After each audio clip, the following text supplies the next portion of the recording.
نن د سیرت سوالاتونه دوه سوالونه دا دي چې د نبی کریم صلی الله علیه وسلم والده امینه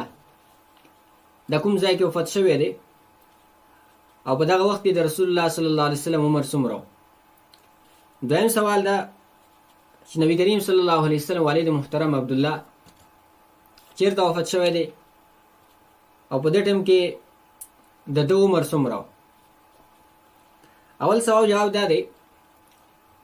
چې نبی کریم صلی الله علیه وسلم والده چې دی امینه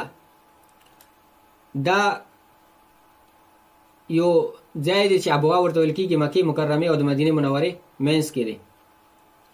مدینې منورې نه مکې ته راتلل نو په دغه ځای کې د وفات شوی دی او په دې وخت کې د نبی کریم صلی الله علیه وسلم عمر 6 کاله و نو په لاره کې وفات شوی و. او دویم سوال جواب چې د نبی کریم صلی الله علیه وسلم والد محترم عبدالله دا مدینه منورې کې وفات شوی دی او په دې ټیم کې رسول الله صلی الله علیه وسلم لا پیدا شوی نو. ولادت نه تقریبا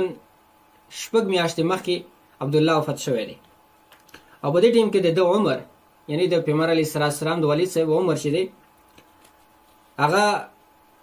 مشهور قول دا دی چې دا په دې ټیم کې بلکې صحیح قول دا دی چې په دې ټیم کې دی د 18 کالو.